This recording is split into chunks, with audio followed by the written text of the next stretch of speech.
Now it's time for Toker Talk Radio, the voice of the marijuana nation. What are you people? On dope? Where you can toke. I inhaled frequently.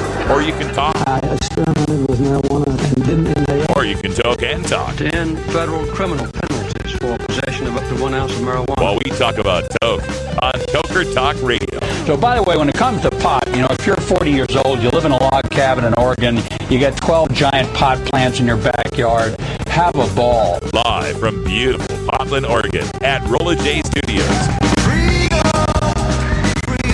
Hey, this is great. Just like cannabis. Plus your calls live at 971-533-7111. They're walking on their pants with their cap on backwards, listening to Enema Man and Snoopy Poop Dog. What's to keep somebody from getting all potted up on weed and then getting behind the wheel? Gag weight theory doesn't work. It's a reality. Holland, is it real? Don't tease me.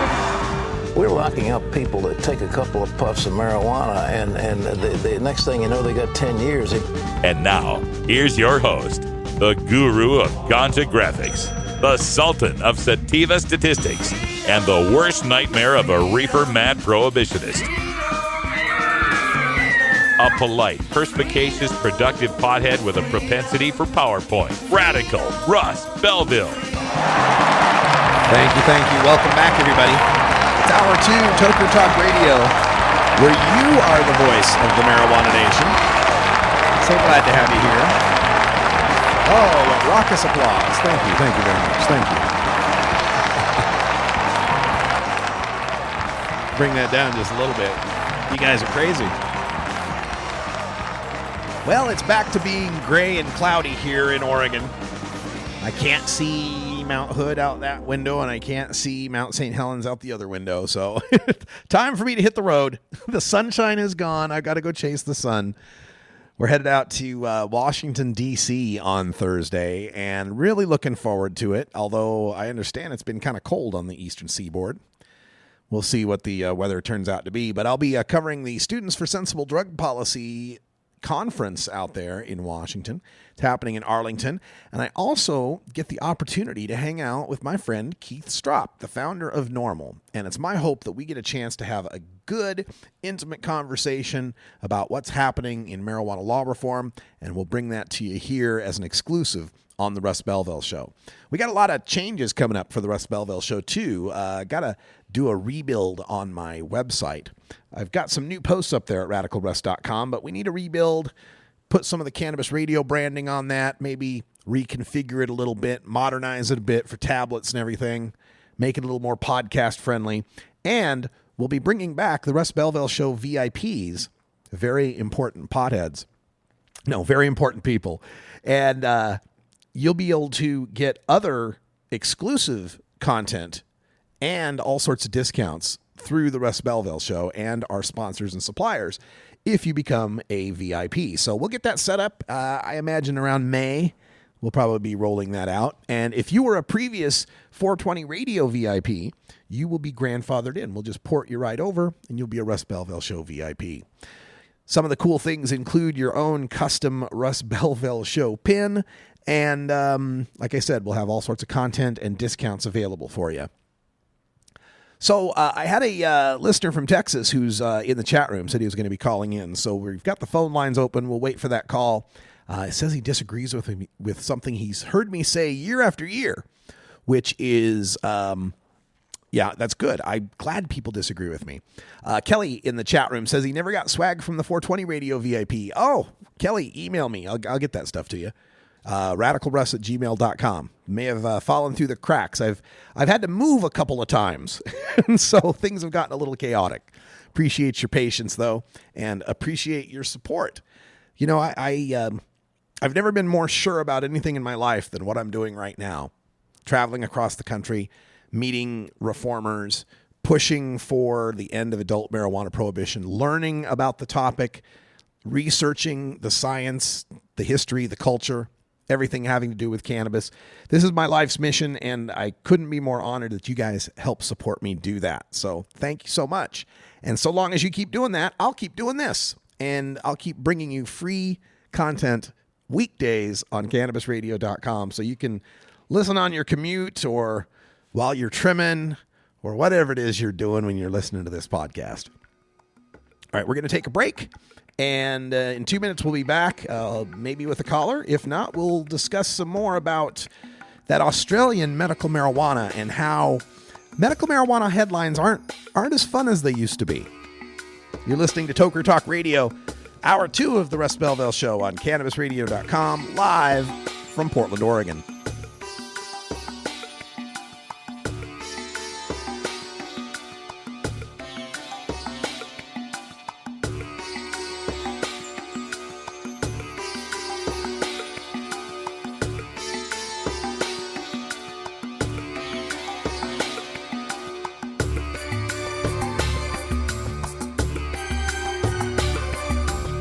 This is the Russ Belville Show on CannabisRadio.com.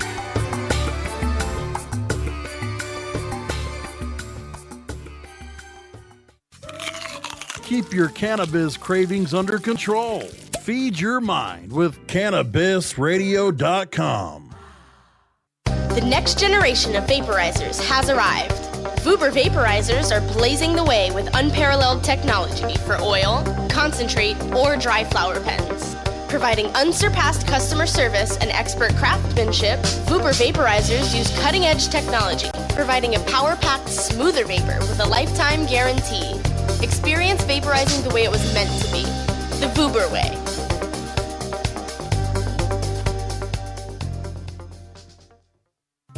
Doc Rob, the concierge for better living. Cannabis is just one of the many great plants that we have on this planet called Earth that we can use consciously and intelligently to improve our well-being. Take a real, raw, inside look at healthier living while sharing great ideas and improvements for a better quality of life. Learning to live and live well is a lifelong process. This is a journey. You could be 80 years old or 8 years old. You can still learn something that's going to make tomorrow a little bit healthier, a little bit easier, a little bit happier, a little bit better. The concierge for better living with Doc Rob. Only on CannabisRadio.com. You're listening to the Russ Belville Show on CannabisRadio.com, where we don't change our mind on decriminalization during an election year. Hey everybody, it's Radical Russ here from 420 Radio, inviting you to be like me and get your ink done at Lucky Horseshoe Tattoo, Fort Worth's most female-friendly, clean, sterile, awesome tattoo shop. Thomas and his crew are true artists who can design you a custom piece or use a design you bring in. Lucky Horseshoe Tattoo also offers all styles of tattooing as well as piercings and all-around fun. In the DFW area, stop by Lucky Horseshoe Tattoo and tell them Radical Russ sent you.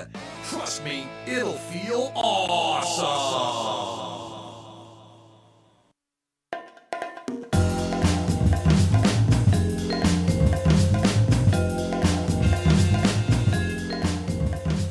Remember, friends, there's more to life than marijuana.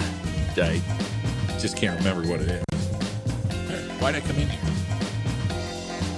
You're tuned into the Russ Belville Show, the voice of the marijuana nation, only on CannabisRadio.com. Welcome back, everybody. 9 minutes after the hour, and I hope we've got our caller on the line. He's been trying to dial in. I saw the voice message came through, so I just made the dial back. I hope you can forgive me for dialing you back, but do we have our Texas Toker on the line? You do. How's it going, Mr. Belville? I'm doing fantastic, but Mr. Belville's somewhere in Nampa, Idaho right now. That's my dad. I'm Radical Russ, man. What's happening? Hey, I just wanted to call in. First of all, just wanted to say thanks for everything you're doing. I've been listening since Normal Show Live days and listening and learning. Thank you. I wanted to call in because there's something I sadly have to disagree with that I've heard you say over and over again. Don't be sad, because I could be wrong.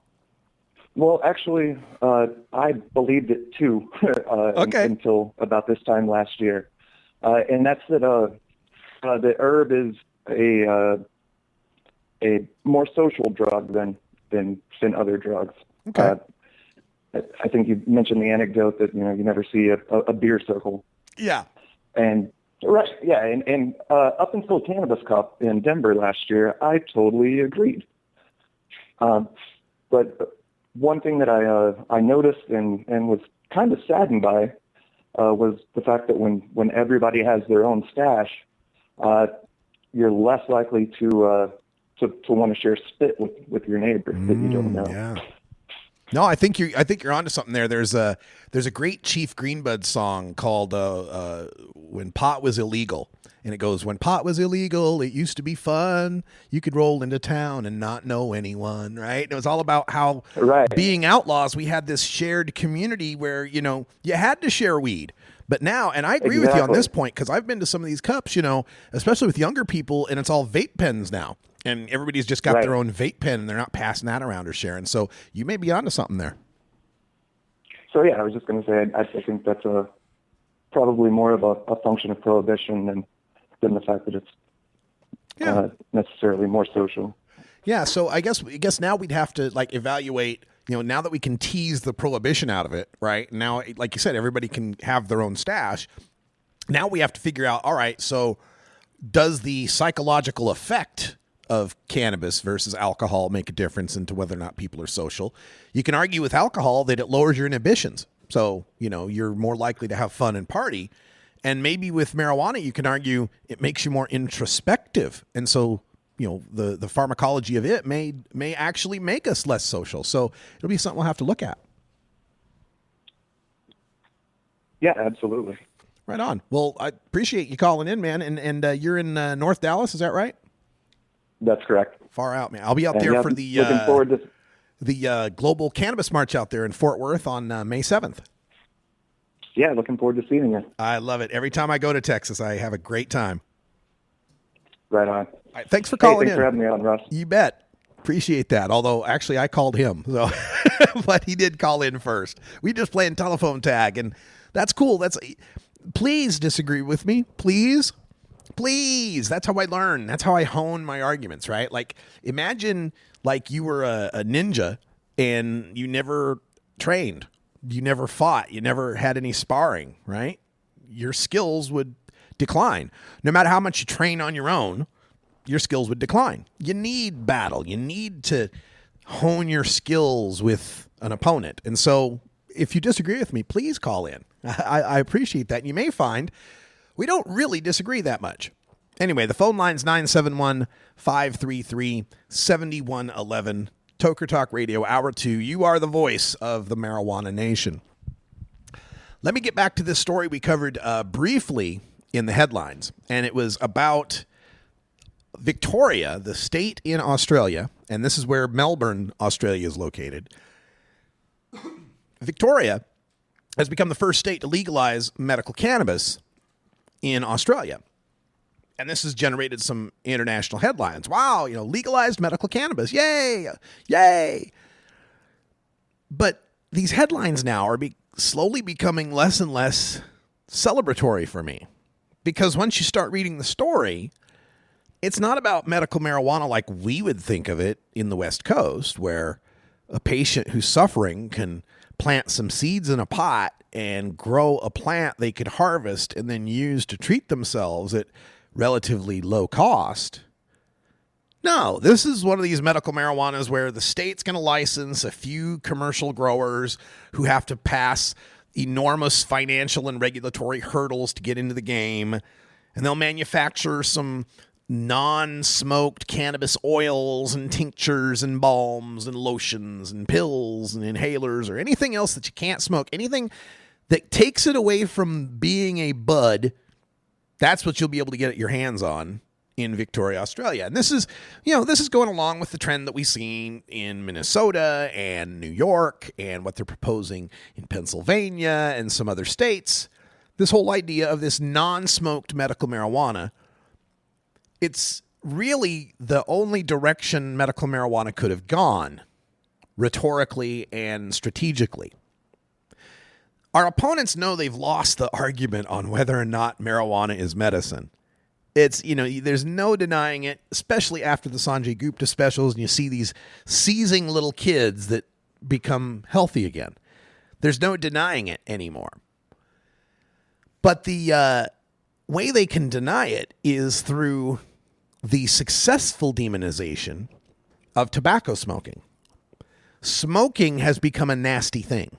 Smoking is something lower class, degenerate, ew, smoking is disgusting kind of thing. Again, not my opinion, just talking about what our societal framing is right now. So our opponents, to some degree of success, are pulling in that disgust and that social disapproval of smoke and attaching it to marijuana. And that's happening in the non-smoked medical marijuana states, as if smoking the marijuana would somehow be non-medical for these people. But they can attack it because of this fear of smoke in the tobacco frame. And this is extended even into the recreational marijuana frame here in the state of Oregon, where they amended our Clean Air Act to include secondhand smoke from cannabis. And the whole premise of the act was the secondhand smoke from tobacco is shown to be harmful, and that's harmful for workers and people in public buildings, and so we need to ban it. So they just tacked on something else that hasn't been scientifically shown to have those same harms. They're just using the harms of tobacco smoke in a guilt by association to attack cannabis smoke. And they're winning. It's working in the medical marijuana realm. Because it forces us, if we're trying to defend a whole plant medical marijuana, it forces us to defend people smoking a medicine. And no other medicine is smoked. And we get that attack from the Kevin Sabet handbook of, well, we don't smoke opium. We've got morphine. We don't smoke opium. Now, we know that it's fallacious in that just because it's being smoked, just because the route of administration might be disapproved on by society, doesn't mean it doesn't actually work medically. We know the facts. Facts don't always help when you're dealing with these debates. These are debates based on emotion and prejudice and fear. So sometimes the facts don't help. And in this case, we're losing this battle. Medical marijuana is increasingly becoming more medical and less marijuana, as I predicted it would. The end path of medical marijuana is GW Pharmaceuticals' bottom line. Simple. Because medical is a bigger frame than marijuana. We tried to use medical to save marijuana. Marijuana was in this terrible, awful frame throughout the 60s and 70s and somewhat the 80s of being the stoners and the losers and the gateway drug and all the terrible things they said about it. And so in the 90s, some of the reformers said, hey, to rescue this frame, we'll reframe it with medical marijuana. Now we've got a new frame. Marijuana is something good that helps sick people with AIDS and cancer. Marijuana is a good thing. It's medical. Problem is, once we landed into that medical frame, we now became subject to everything else in the medical frame. Doctors, prescriptions, dosages, potencies, side effect lists, and so forth. So we got stuck into this paradigm that says to get your healing, you have to go to the learned physician in the white coat who's paid through paid with the insurance money. We bought into the very paradigm that medical marijuana, that the medical use of cannabis could break us away from. The best part about medical cannabis is you can grow it yourself and use it yourself without any other outside producer or processor or retailer. You don't need the pharmaceutical factory, the pharmaceutical company, the pharmacy, the pharmacist, the health insurance, the doctor's prescription. You can plant a seed in the ground and heal yourself with a flower. That's the best part of medical marijuana. But the tactic of medical marijuana put us in the realm of pills and doctors and pharmacists. So it reiterates what I've always been saying, and that is, if you want access to whole plant cannabis, if you want access to the cannabis plant, whether it's because it's your sacrament for your religion or because it's your medicine for your condition, you need to get behind people who want it because they just want to get high. Because so long as you maintain artificial reasons as to why someone has the right to use cannabis, you face the possibility of being left out.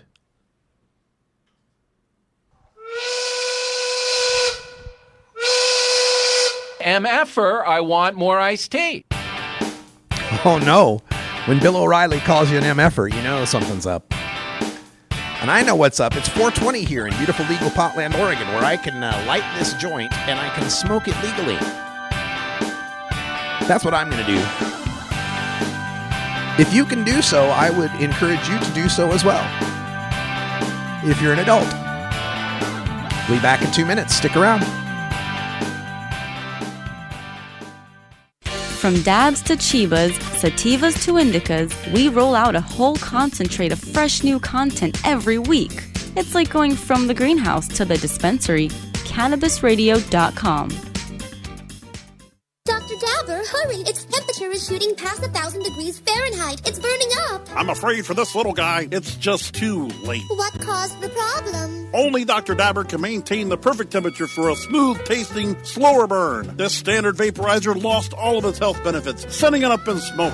So you're telling me that most vapor pens burn so hot they produce smoke, not vapor? Correct. Keep away from those standard vaporizer pens and turn to Dr. Dabber. Doctor's orders. Less heat, more flavor. This is Cannabis Facts from Robert Platshorn's thesilvertour.org, supported by our donors and Hemp Inc., poised to lead America's hemp revolution at hempinc.com.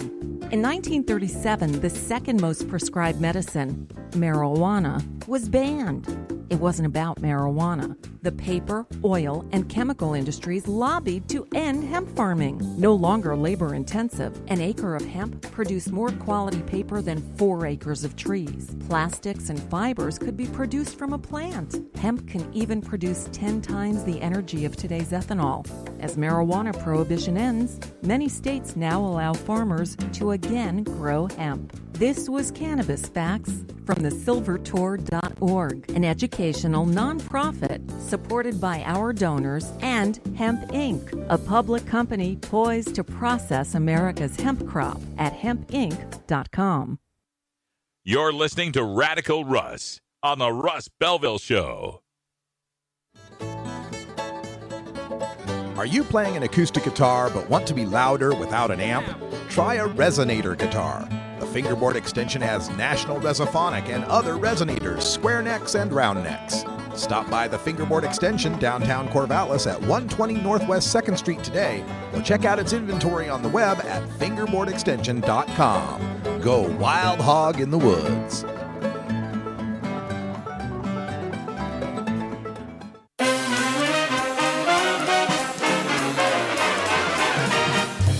Warning, hits taken on this show are larger than they appear.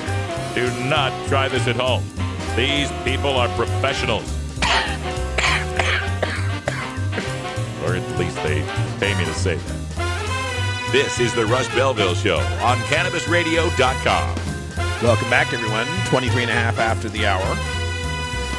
And continuing our look at the international marijuana news, we just talked about Australia. Now, let me go back to France. We had that story from Paris, France, about this parliamentary minister who suggested that, hey, prohibition's not working. I mean, look around you.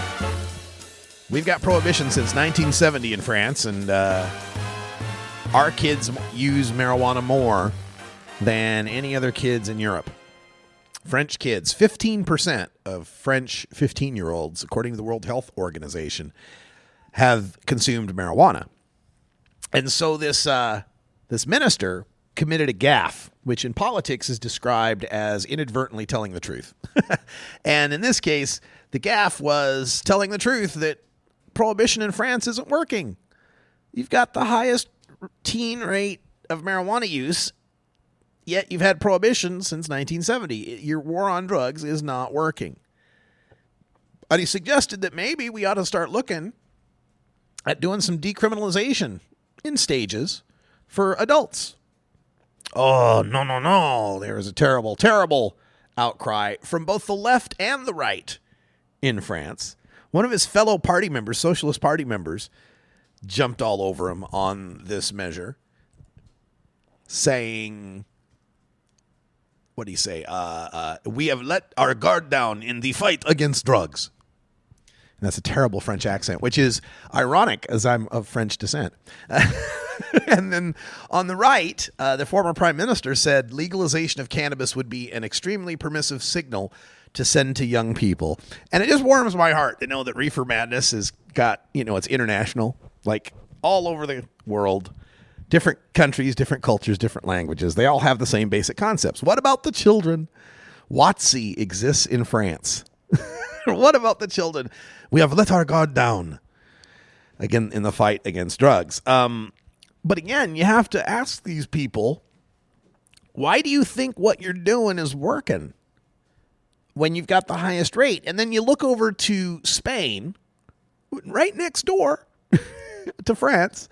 Spain, they have these cultivation clubs, right? You can join a co-op.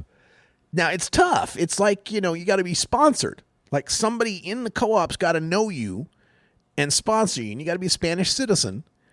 And then you can be sponsored to join this special club that you all share in the expense of cultivating cannabis, and then you get your cannabis. So that's going on in Spain. Got plenty of adults over there smoking. Then you've got Amsterdam. You got the Netherlands to the other side of France, up north a bit, that has had its famously tolerant policy since the 1970s. While France was busy banning it, the Netherlands, the Dutch, were busy selling it in coffee shops, taking it away from the hard drugs market. And so what do you see? Well, you see Spain and Holland not even in the top percentages there, the top 8 of the World Health Organization countries on kids that smoke pot. France is number 1. So just like we've seen, in America, you try to prohibit it, and for some reason, more kids are using it. And this led to an article that I wrote today for High Times, and I missed my deadline, so I don't know if it got in today. I apologize. Please, I'm sorry. I was late. But, and that is this what about the children argument. And it's one of the few arguments that's left that they've got, the prohibitionists have, that they gain any traction whatsoever. This WATC thing. And it's because nothing shuts down the logic circuits in a parent like threatening their kid's safety. So when you have this argument, when you're dealing with what about the children, WATC, understand the battle that you're fighting is not one of logic, it's one of emotion. So the first step is to leverage that fear of their kids, for their kids, and maybe in some cases of their kids, leverage that fear for their children to our advantage.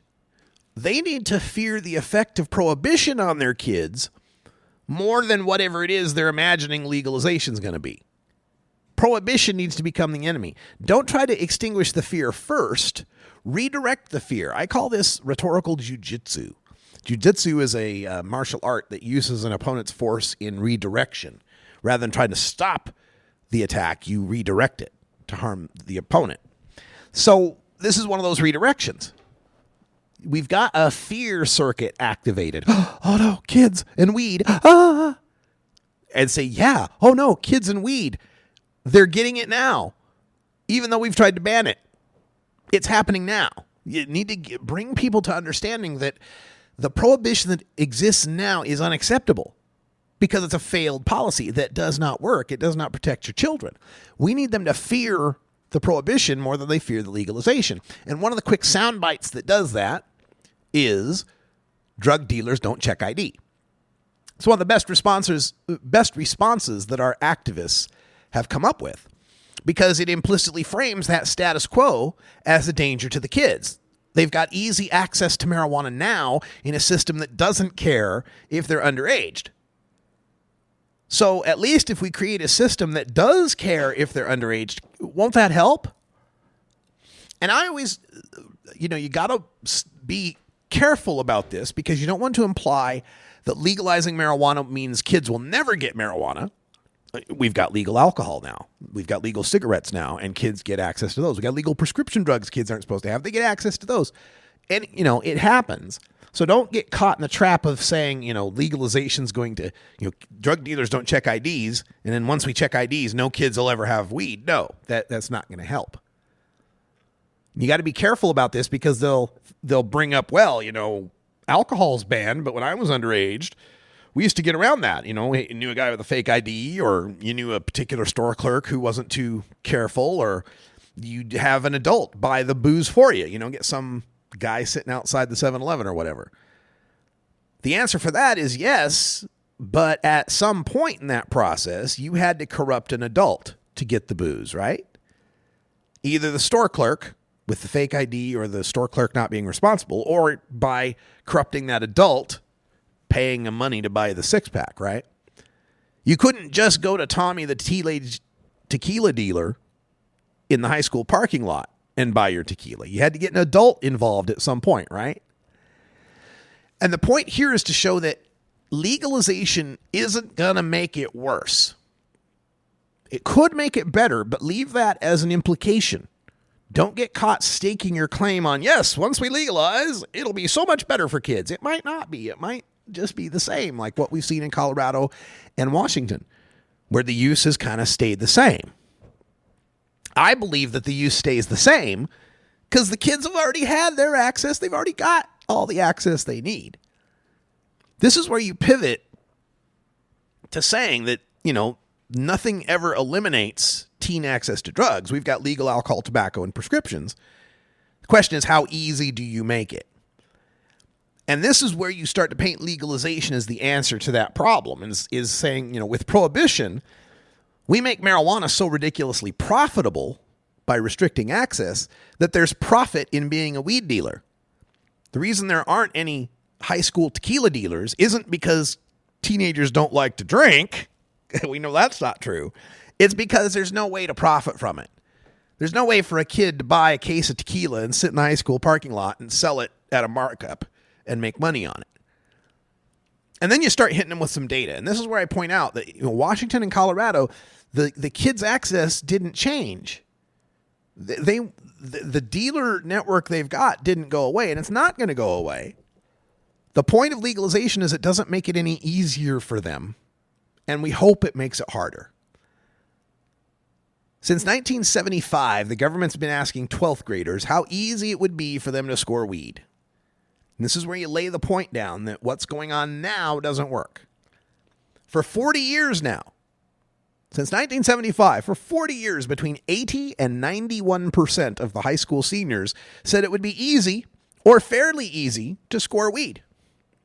But last year, for the first time ever, fewer than 80% of the seniors said they could easily score weed. Now, yeah, it's barely below 80%. It's 79.5. But still, after 3 years of legalization, it hasn't gotten easier for kids to get weed, and it's get tiny bit harder. And then sometimes you'll receive a rebuttal that's based in fear-mongering that's been pushed by the Rocky Mountain high-intensity drug trafficking area and other prohibitionists that'll say, but Colorado has far greater teenage marijuana use rates than the rest of the country. See, legalized marijuana, more kids are smoking pot in Colorado than any other state. Well, this is where you have to follow that up with, yes, don't disagree. Yes, more kids in Colorado smoke than any other state. And they always have. Colorado's always had greater use rates after legalization and before legalization. Before medical marijuana and after medical marijuana. Legalization doesn't make people smoke pot. Where people already smoke pot, they more likely favor legalization. Got to get the causation in the right order here. There's a reason why Washington, Oregon, California, Colorado were some of the first states to pass medical marijuana. And it wasn't that medical marijuana made more people smoke pot in those states. It's because there was already more popularity in smoking pot, more acceptance in marijuana culture in those states. And that leads to reforms. Whether or not a state has legal marijuana or medical marijuana is a reflection of how much that state already approves of marijuana. It doesn't cause more people to approve of it. Well, actually it does after a while when they realize the sky hasn't fallen. But it doesn't cause them to use marijuana, is my point. Now, whenever you're dealing with kids, You also may get some of these prohibition talking points. And when we come back from our break, we'll tackle some of the most popular ones, like when they say kids could lose 8 points of IQ, or if they smoke pot, it's going to lead to worse life outcomes by the time they turn into middle age. We'll debunk that and more, the typical prohibitionist talking points, right here on Toker Talk Radio, the voice of the marijuana nation. I'm Radical Russ, live from beautiful legal Potland, Oregon. We're going to take a break so we can pay some of the bills, and if you would like to sponsor the Russ Belville Show on CannabisRadio.com, please let me know. You can reach me as Radical Russ everywhere.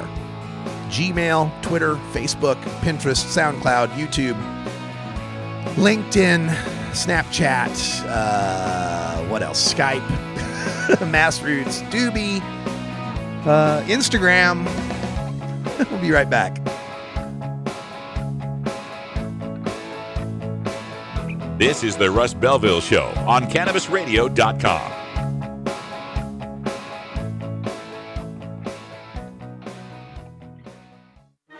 Legal to listen to all over the world. We're just not sure about France. CannabisRadio.com. Ganjapreneur.com, your guide to the cannabis business world. Ganjapreneur.com is a comprehensive resource for cannabis professionals and entrepreneurs. Download the Ganjapreneur app on your smartphone or tablet to catch up on cannabis industry news, scroll through our daily job listings, and learn about successful cannabis companies, executives, and investors. Ganjapreneur.com, helping ganjapreneurs grow. I'm Radical Russ from the Russ Belville Show. Tennessee's Congressman Steve Cohen. Well, if marijuana is a gateway drug, then kissing is a gateway activity to sexual addiction. U.S. Representative Jared Polis. Yes, we really have a growing group of representatives that support decriminalization. It's the Russ Belville Show, the NPR of POT, weekdays live at 6 Eastern, 3 Pacific, exclusively on CannabisRadio.com. You're not high. You're listening to the Russ Belville Show on CannabisRadio.com. They're bringing drugs, they're bringing crime, they're rapists, and some, I assume, are good people. Okay, maybe you're high, too. New beginner guitars and banjos are often constructed much better than ones built before your time. Why struggle? Get a new instrument or fix the old one. The trusted professionals at the Fingerboard Extension will evaluate your instrument for free. Repairs are priced for people who work for a living. Stop by the Fingerboard Extension downtown Corvallis at 120 Northwest 2nd Street today, or check out its inventory on the web at fingerboardextension.com.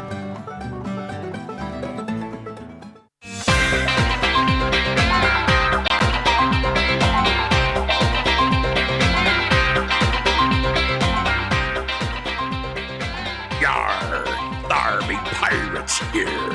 Har, har, har, har, har. You're tuned into the Russ Belville Show, the voice of the marijuana nation, only on CannabisRadio.com. Oh, well, somebody, please think of the children. WATC, what about the children? That's one of the prohibitionists' main talking points, and one of the few halfway decent ones they have left. And I mean that with respect to how much effect it has, not how logical it is. I mean, really, if you're worried about the children, wouldn't you want to take marijuana out of criminal hands? A whole lot of what prohibition depends on is a fantasy. It's this idea that you can eliminate the law of supply and demand. That there could be this consumer product that people really, really want. And just through declaration of law, say that the people can't have that product. Now, this can have varying degrees of success depending on what the product is. Okay? When we're talking about something that's a synthetic, something that's manufactured, something that requires a lot of expertise to put together, the government might have some degree of success in preventing people from getting their hands on that. Now, they'll create a black market in it, and that black market will be violent, and it will raise the price of said product. but there can be limited degrees of success. But when we're talking about a product that is a freaking weed, it's a plant, right? That can be grown clandestinely, outdoors and indoors. There's no possible way that any administrative fiat can declare it to no longer be so, to no longer exist, to just completely eradicate it. Just can't happen. Not without the application of techniques that would be so repulsive to the mainstream that it would be counter to their goals. Like, if they defoliated, the Agent Orange all through, the Humboldt Trinity Mountains and all that, yeah, you might have greater degree of success, but nobody's going to put up with that. Nobody's going to allow that to happen. If you had death penalty for marijuana possession, maybe that starts to reduce some use rates. If we were Singapore or one of these, Malaysia or something. Yeah, but nobody's going to go with that. Nobody's going to accept that. It's not in the realm of American possibility. But these what about the children arguments, a lot of them are predicated on this idea, this very idea that by prohibiting it, we're actually helping the kids in some way. We're keeping it away from them somehow. And obviously that's not true. Whether or not you think it works or not, it's not. We have the numbers. We know how many kids between the ages of 12 and 17 end up using marijuana. And for this discussion, 18's an adult, folks. I'm sorry, that's what I'm going with for this discussion. 18's an adult. So we know how many kids 12 to 17 are using marijuana. Obviously, what we're doing now isn't keeping it out of their hands. So given that marijuana is going to get into their hands because we've had 40 years of really punitive laws to try to stop it, and nobody anymore wants to make them more punitive. So given that there's going to be access for these kids, they're going to get a hold of weed, who should be in control of that? Should we continue to let criminals be in control of that? Because they are right now. And it's happening right now. Kids are getting their access to weed. And when we say criminals in that context, keep in mind that we're talking about people that grow a plant and provide it to other people who want it. There's really no crime going on there. What becomes criminal is the interactions between actors in that market who cannot settle their disputes in court.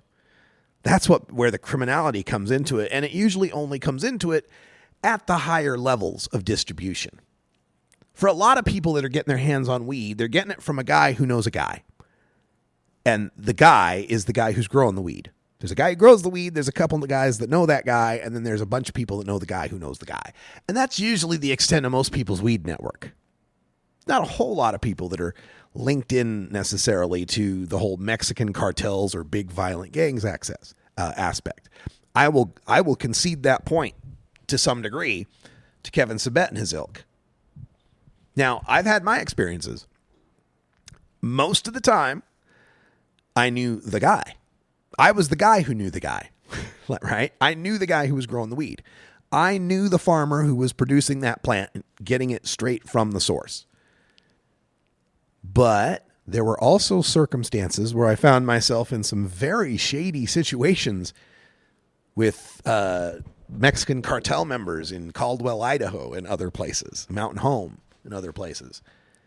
So I've seen it. I know what's happening on all these levels. Regardless if we're talking about someone getting it from a Mexican cartel or someone getting it from Clyde, the guy down the street they know, we're still dealing with a market that isn't regulated or tested or inspected in any way. So given that the kids are going to get their hands on some weed, should it be weed that hasn't been inspected or tested or labeled or anyone knows anything about it and possibly comes with a heaping helping of criminal activity and violence? Or should the kids get weed from at least some grower who was licensed or some shop that was licensed in some way if it was to be diverted from those places?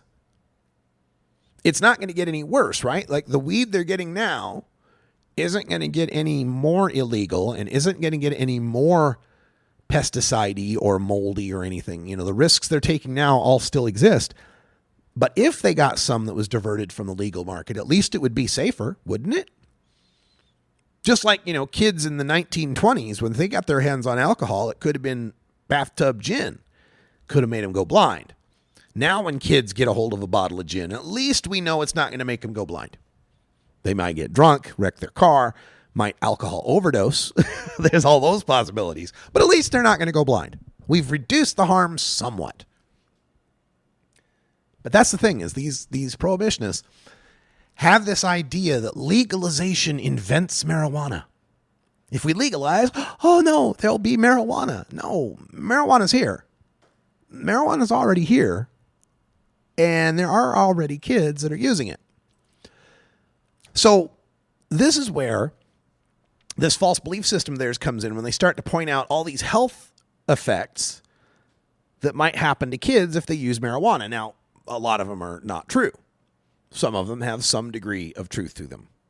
We generally agree that young people shouldn't be using a whole lot of marijuana for non-medical purposes because of their developing brain. Now, we don't know to what degree it might affect that, but, we are talking about a developing brain. Why not just err on the side of caution? My point has always been that when you're a young man between the ages of 12 and, say, 21, you're crazy anyway. Your brain is all so full with hormones and puberty that, rational thought isn't always your first, second, or even third option. Let's not add mind-altering substances to the mix. But I digress. The point of this is that the prohibitionists have this idea that legalization invents marijuana, and if we legalized it, these terrible things would happen to kids. Well, I always turn that back around on and say, look, the marijuana exists now, and so the terrible things that you're warning us about are risks they already take. And they already have, like we said, 80 to 91% easy access to this stuff. And the stuff they have access to isn't tested or labeled or regulated or inspected, and nobody's checking their ID for it. So what I'm proposing with legalization isn't going to make anything worse. What, you think their access is going to go above 80% once it's legal? I don't think so. As legalization drops the price of marijuana, as we've seen in Washington and Oregon, and somewhat in Colorado, as legalization drops the price of marijuana, it becomes less lucrative to be a pot dealer. There becomes less access in the black market. And what access does exist doesn't make as much profit on marijuana. These guys increasingly will be less and less likely to want to sell weed. This will reduce the access for kids more than any prohibition has ever been able to accomplish. And so far, we've seen a tiny, tiny decline. Two of the other talking points you'll hear in this respect with the what about the children? They'll cite that Dunedin study that kids will lose 8 points of IQ. Oh, no, you smoke pot as a teenager. By the time you're middle-aged, you'll lose 8 points of IQ. And the other one is you smoke pot as a teenager. This is the most recent one. You smoke pot as a teenager, and it leads to worse life outcomes. You'll lower social status, less happiness, more likelihood of interspousal violence, and less income and attainment, and etc. Right? So it can be tricky discussing these things because you don't want to try to dismiss the harms of marijuana to children. Trying to convince their parent it's no big deal if their kid smokes pot just activates that emotional fear circuit about their kids. It's going to erase your logical argument. So don't try to dismiss it, right? We don't want to try to say, no, your kid can smoke pot and he'll be as smart as ever, which is true, actually, but it's a hard thing to rhetorically defend. So you can't let the reefer madness stand. You have to address it. I usually say, look, no one wants kids smoking pot, but that IQ study was soundly debunked in the same journal that printed the study. And a recent study of identical twins found no cognitive difference between the twin who smoked pot and the twin who didn't smoke pot. So we're trying to say it's not going to make things any worse. Don't let them try to put you into a position of saying it's going to make it better. And then pivot it to the danger. It's not to say we want teenagers smoking pot, but legal or not, some kids will use it. And just like we don't want a teen dying from a batch of Al Capone's moonshine, we don't want drug dealers selling prohibition marijuana to kids laced with God knows what. And on that second point, the whole marijuana outcomes thing, use their own rhetoric against them. Put the fear back in the parents' heart that these marijuana laws are going to hurt their kids more than the marijuana could. You can say, yeah, look, there's no doubt that marijuana use leads to worse life outcomes in general because people who get caught with marijuana get expelled from school. They get fired from their jobs. They get locked up in cages. So if your kid did get caught with weed, he's experimenting in college or something, gets caught, would he or she be better off with a criminal record living in your basement rather than going to college or working? See, I hit him right there with the kids living in the basement. It's like, oh, wait a minute. Yeah. If this prohibition does affect my kid, who are they going to turn to? They're going to be dropped out of college. And you know, a lot of parents are ignorant on this. And they think, you know, getting caught with weed's a slap on the wrist. And so I don't like my kid smoking weed. The cops caught him. He'll get the slap on the wrist. That'll turn my kid's life around and he'll start making better decisions. Not realizing that, no, it's not a slap on the wrist. It can have a devastating impact at this critical juncture in a young person's life when they're building their early employment options, when they're building their early educational options. A weed bust can be devastating. And not just for the kid, but also on the parents, on their pocketbook. Who's going to hire those lawyers? Where's that kid going to live? He's going to come back, live in your basement, and you're going to be paying lawyer bills. So we got to turn this argument, this what about the children argument, back on them by saying, yeah, what about the children? What about the children getting untested, tainted weed? What about the children not being checked for ID? What about the children who can make easy, good money being weed dealers? What about the children who don't get good, logical information about this drug and then may think they were being lied to about the other drugs? And of course, what about the children who do need this as medicine to stop epilepsy or multiple sclerosis or something, who are denied this wonder, this ability to lead a real meaningful life? We're going to take a break. We'll come back and close up shop here on a Tuesday. I'm Radical Russ, live in Portland, Oregon. This is the Russ Belville Show on CannabisRadio.com.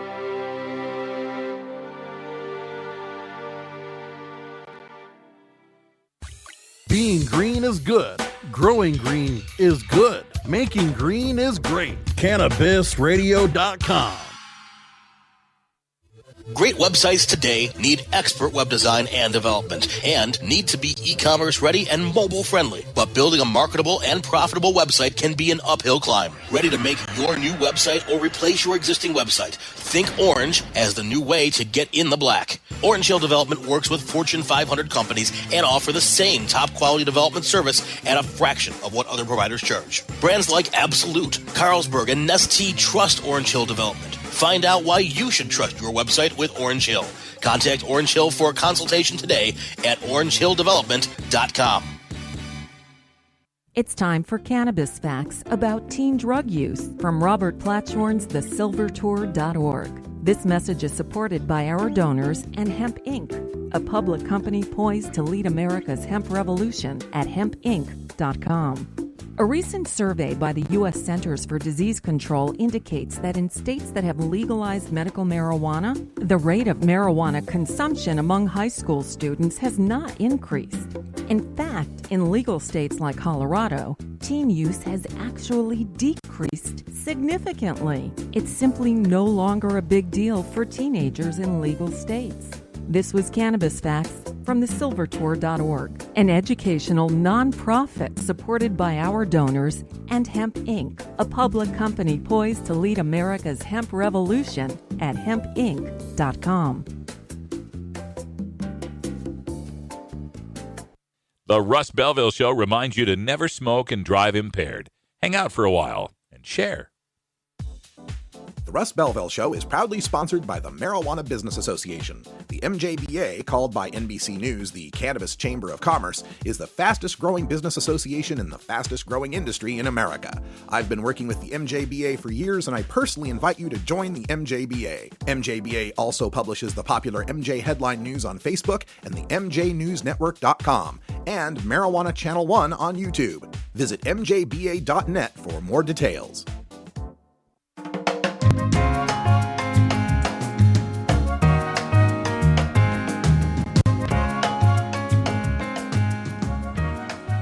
Hello, Mr. Man. Hi. I'm working. I'm sorry. No food till this is done. This is the Russ Belville Show on CannabisRadio.com. Hey, welcome back, everybody. We're just closing up shop here on the Russ Belville Show, but we'll be back live tomorrow from Refuge PDX and our coverage of the pre-party for Blazers versus Nugs. It's a special party with Uncle Spliffy, Cliff Robinson, so we're really looking forward to that. Also, got a message from Jackie in our chat room who wanted me to remind you all about the Podcast Awards. So you can go to podcastawards.com and you can nominate your favorite podcast for different categories, I guess. And I'm not going to tell you which podcast to nominate as your favorite. You can decide. But it's at podcastawards.com if you're interested in doing such a thing. Also, got a new piece up on the Huffington Post in their politics section addressing Hillary Clinton's latest comment. Oh, it's a whopper, folks. Here's the actual quote. She says, "Most of the guns that are used in crimes and violence and killings in New York come from out of state. And the state that has the highest number of the highest per capita number of guns that end up committing those crimes in New York come from Vermont." Per capita guns. What kind of bullshit stat is that? So what she's referring to is that there were 55 guns that made their way into New York in 2014 out of 4,008 that were happening crimes. That was 1.4% of the crime guns in New York came from Vermont. 38%, something like that, came from 34.9% came from New York, and 42.4% came from 6 southern states: Virginia, North Carolina, South Carolina, Georgia, Alabama, and Florida, or what gun advocates call the Iron Corridor, the Iron Highway, or whatever. Per capita guns. That's like if there's a guy in the house next door who has a gun, who's a lunatic, and there's an apartment building next door that has 1,000 people in it, and 100 of them have guns that are lunatics, I should be more worried about the guy in the house because there's 100% per capita gun ownership in that house versus 10% per capita gun ownership over there in the apartment building. Hillary Clinton's getting desperate, folks. That's up on Huffington Post in their politics section. Check it out. It's called Hillary's BS Per Capita Gun Stat. For everyone here at CannabisRadio.com, I'm Radical Russ. Thanks for joining us. Talk to you tomorrow. Until next time, take care of each other, tokers.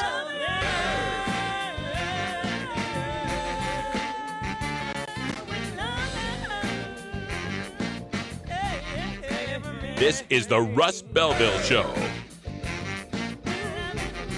The Russ Belville Show is blogging and podcasting daily at RadicalRuss.com. You take a seed, you plant it, you grow it, you dry it, you roll it, you smoke it. You take a seed, you plant it, you grow it, you dry it, you roll it, you smoke it. You take a seed, you plant